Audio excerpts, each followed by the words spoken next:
Dari hasil pemeriksaan didapatkan keterangan bahwa uang 1 juta tersebut rencananya akan dibagikan kepada saudari N sebesar 600, kemudian untuk saudara M atau S ini 400. Dia nanya pertama, terus kalau teman-teman tante gimana, kata gitu. Ya sekarang saya nggak tahu, tanya aja langsung. Ya pokoknya ada saya minta tolong gitu, cari tamu buat si Karin ini, dan Karin juga pun kakak ya dong tolong kak, kalau bisa jangan satu, dia juga pernah ngejual sama temennya gitu juga mbak. Kalau lihat itu tuh anak udah ini mbak, kayak udah pengalaman. Oke, mungkin 10 hari mendatang enak, bisa dapat duit, bisa beli handphone, bisa bisa hidup gitu kan. Nah, tapi 10 bulan mendatang apa dampaknya? 10 tahun mendatang apa dampaknya? Hidup ini kan bukan cuma beli handphone, beli gadget atau kesenangan semata.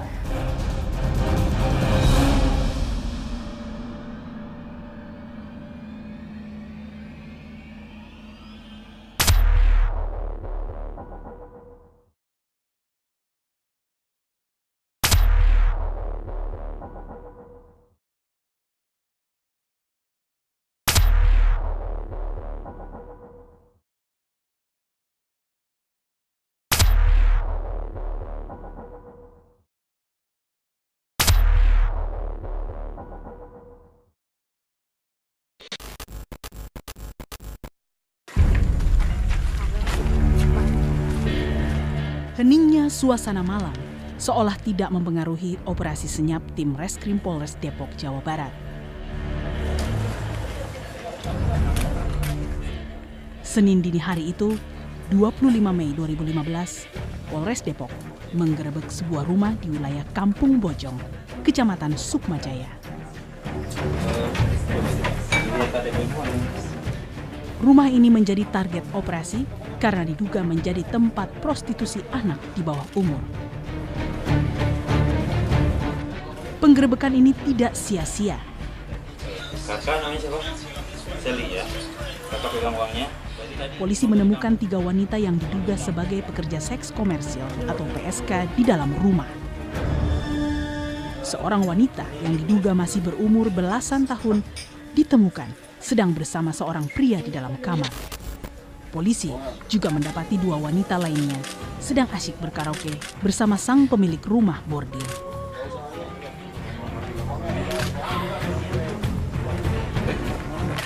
Polresta Depok mendapatkan informasi dari masyarakat berkaitan adanya rumah yang diduga setiap malamnya digunakan untuk kumpul-kumpul laki dan perempuan. Di situ seringkali dibuat minum-minum atau mabuk. Dari hasil penyelidikan ternyata betul bahwa rumah tersebut seringkali digunakan untuk ngumpul laki-laki perempuan tiap malam, kemudian juga dengan musik yang keras dan ada botol minuman.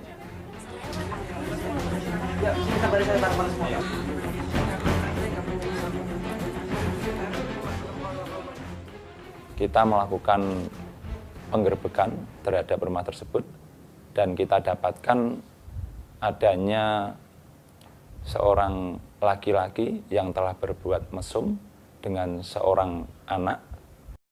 Ya, selamat malam rekan-rekan.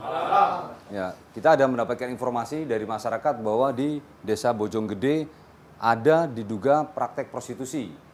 Dan prostitusi ini sudah meresahkan masyarakat, di mana modusnya dengan menggunakan tempat tersebut berkedok sebagai salon.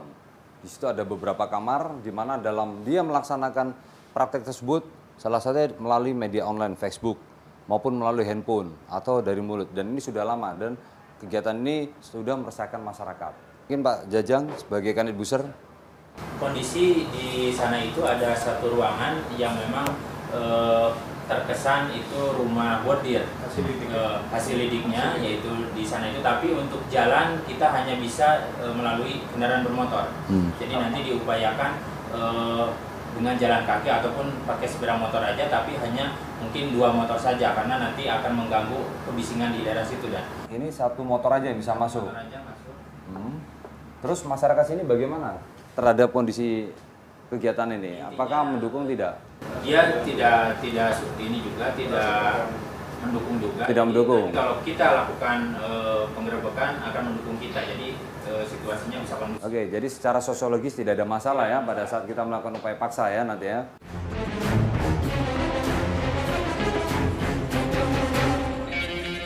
Ya, penggerebekan yang dilakukan saat Fajar belum menyingsing ini tergolong senyap dan rapi. Tak satupun warga sekitar yang mengetahui, bahkan mendengar kedatangan puluhan polisi ke wilayah mereka. Polisi pun membawa seluruh orang yang didapati berada di dalam rumah, termasuk pemilik rumah berinisial S. Barang bukti yang turut disita adalah uang 1 juta rupiah yang diduga hasil transaksi prostitusi, serta beberapa telepon genggam. Kita juga menemukan barang bukti adanya maupun uang yang setelah dari pemeriksaan diketahui bahwa itu adalah untuk pembayaran dari perbuatan yang bersangkutan untuk melakukan persetubuhan tersebut. Dari hasil pemeriksaan didapatkan keterangan bahwa uang 1 juta tersebut rencananya akan dibagikan kepada saudari N sebesar 600, kemudian untuk saudara M atau S ini 400.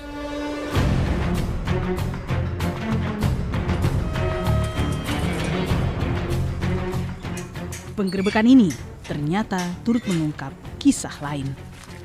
Salah satu remaja berinisial NF yang menjadi PSK di rumah bordir yang digerebek diduga adalah korban dari ibu tirinya yang sengaja menyerahkan remaja ini untuk menjadi PSK demi memenuhi kebutuhan hidup keluarga.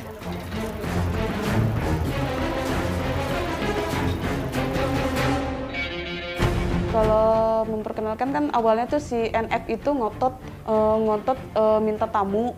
Saya bilang saya tuh udah berhenti lama seperti itu. Terus dia nanya pertama, terus kalau teman-teman tante gimana, kata gitu. Ya sekarang saya nggak tahu, tanya aja langsung.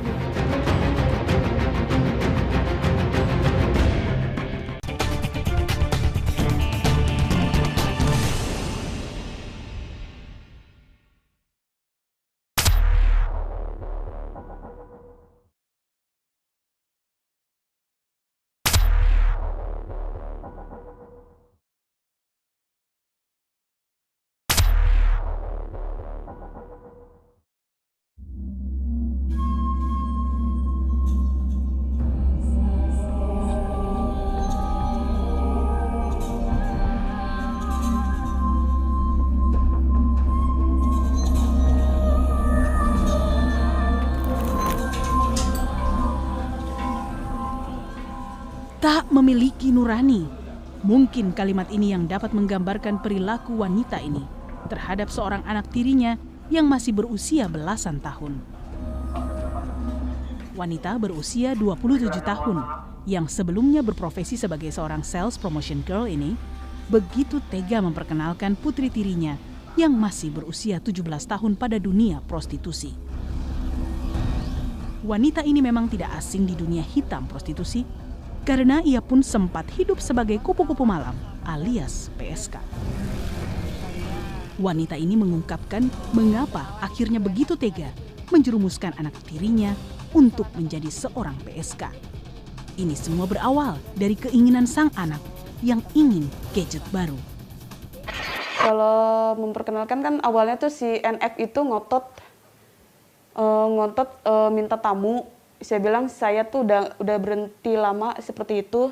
Saya kenalin, saya tanya dulu kan, memangnya untuk apa? Saya bilang gitu. Saya butuh banget kan katanya buat beli HP baru. Kan saya bilang gitu, HP saya udah ada. Katanya rusak gitu kata dia karena loading lama, kata dia gitu. Saya pengen banget kayak temen-temen gitu punya katanya gitu. Itu kan harganya mahal, saya bilang gitu kan. Udahlah pakai aja yang ada gitu.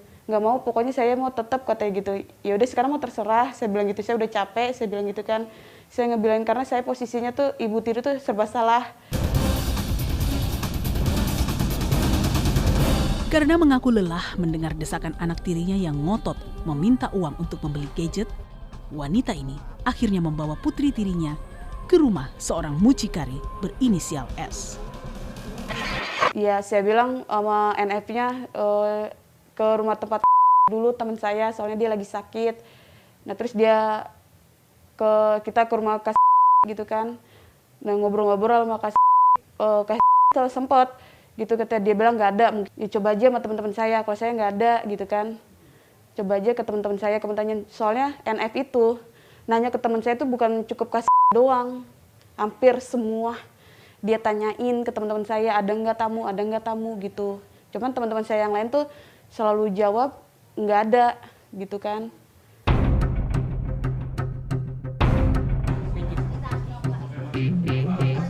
Pemilik rumah yang dijadikan lokasi prostitusi bagi sejumlah remaja di bawah umur juga memberi pengakuan yang sama.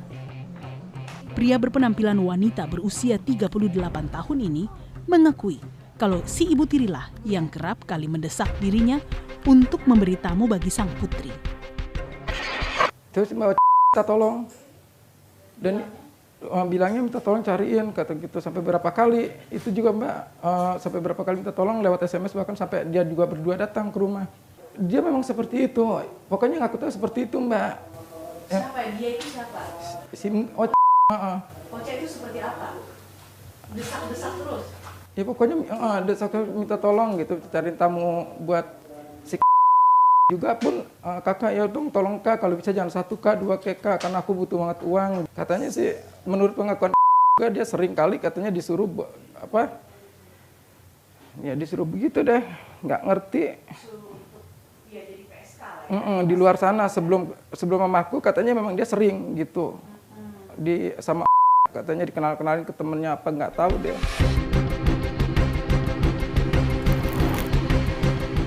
Polisi telah memiliki sejumlah bukti yang menguatkan adanya eksploitasi ekonomi dan seksual terhadap remaja di bawah umur di sebuah rumah di Sukmajaya, Depok.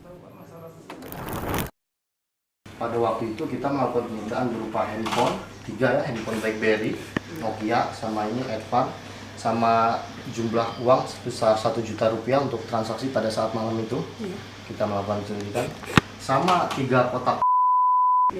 Mungkin yang 2 bekas itu, yang satu ini masih ada, mungkin ada 1 isinya sama video porno. Itu karaoke? Iya, ini lagu-lagu karaoke. Itu handphone milik siapa saja? Ini handphone 3-3-nya milik Shirley. 3-3-nya milik Shirley. Kalau milik si korban? Ini handphone milik korban. Satu-satunya ini ya? Transaksi, iya. Untuk bertransaksi. Jadi Shirley selama ini menggunakan handphone yang mana untuk menjajakan? Kemungkinan besar yang ini, karena selama ini handphone sempat kita cas, cuma nggak mau nyala. Ya kan? Kalau yang ini udah kita periksa, nggak ada isinya, memang bersih. Mungkin dari yang sini, tapi pas pada saat malam itu sampai sini handphone sudah mati. Ini uang untuk transaksi? Transaksi terhadap korban pada saat malam itu sebesar 1 juta rupiah. Oke, mungkin 10 hari mendatang enak, bisa dapat duit, bisa beli handphone, bisa bisa hidup gitu kan. Nah, tapi 10 bulan mendatang apa dampaknya? 10 tahun mendatang apa dampaknya? Hidup ini kan bukan cuma beli handphone, beli gadget, atau kesenangan semata.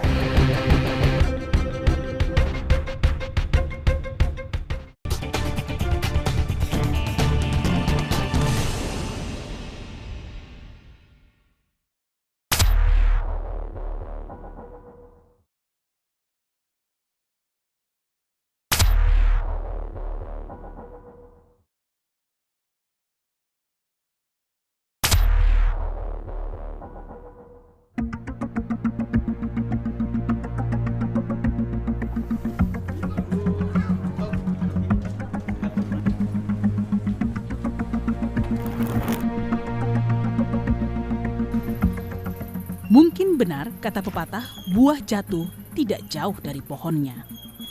Di rumah yang sangat semrawut inilah, seorang remaja yang akhirnya menjadi wanita penghibur tinggal. Ia tinggal di rumah ini bersama ayah kandungnya yang berprofesi sebagai seorang debt collector serta sang ibu tiri sejak 6 tahun lalu. Para tetangga mengenal keluarga yang tinggal di rumah ini sebagai sosok keluarga yang perilaku mereka kerap mendapat keluhan dari para warga. Ya kalau saya bilang sosok Junaidy ini emang nggak pernah, selama datang sini bahkan nggak pernah lapor, nggak pernah bertetangga pun nggak pernah. Misalnya ada tetangga ramai nih misalkan berita bakti, pun dia nggak ikut. Jadi susah mak itunya. Nantinya alasannya ya karena suka orang nggak ada. Bahkan susah nemuinnya. Berangkat sana jam 4 pagi, pulang jam 12 malam, bagaimana warga mau berkomunikasi sama dia, bertetangga, nggak bisa gitu.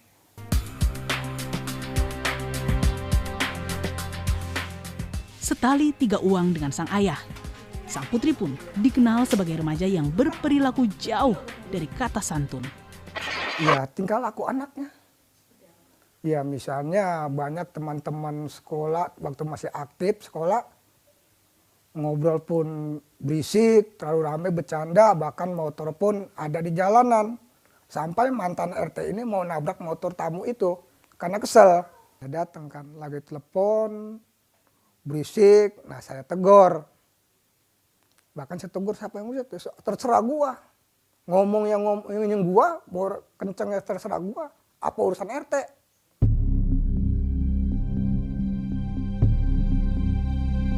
Diduga karena berangkat dari kondisi ekonomi yang sulit, membuat akhirnya sang putri terjerumus ke kubangan prostitusi.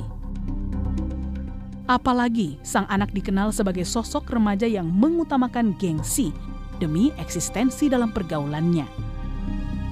Sifat ini rupanya dijadikan sang ibu tiri untuk menjadikannya sebagai mesin pencetak uang yang tragisnya lewat profesi yang jauh dari kebaikan. Sang anak dikirim ke mucikari karena ingin memiliki gadget seperti remaja lain.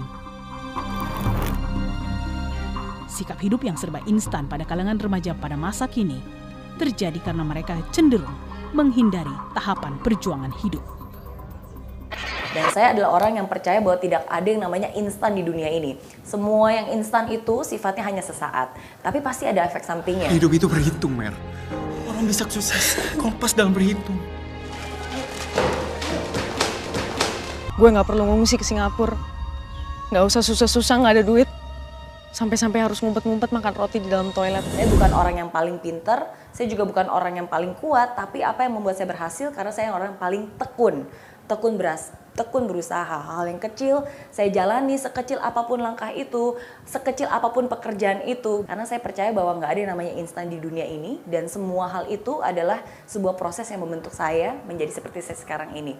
Hasil akhir itu adalah sebuah bonus, ya, karena setiap tindakan yang kita lakukan itu akan selalu membuat kita kaya. Kalau berhasil kaya materi, tapi kalau tidak berhasil ya kaya pengalaman, iya. Jadi dari proses itulah kita akan bertumbuh. Dan bisa menjalani hidup ini lebih baik lagi. Seperti slogan kita, be your best self and live your best life. Jadi sang motivator yang terkenal berkat kisah perjuangan hidupnya di negeri singa hingga menjadi seorang miliarder di usia 26 tahun ini juga menekankan perlunya pemikiran jangka panjang dari setiap tindakan yang diambil saat masih muda. Dan menurut saya hidup itu adalah sebuah pilihan. Dan setiap pilihan itu pasti ada konsekuensinya. Oke, mungkin 10 hari mendatang enak, bisa dapat duit, bisa beli handphone, bisa hidup gitu kan. Nah, tapi 10 bulan mendatang apa dampaknya? 10 tahun mendatang apa dampaknya?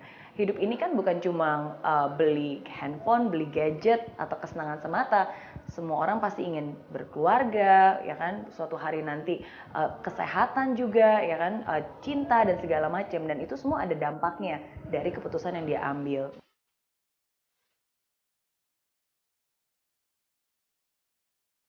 Akhirnya, kemiskinan janganlah dijadikan sebagai alasan jitu untuk mengambil jalan pintas menjual harga diri demi menopang hidup. Karena kalau sudah terjerembab di dalamnya, maka bukan harga diri saja yang hilang, masa depan dan kebahagiaan pun ikut terhadap.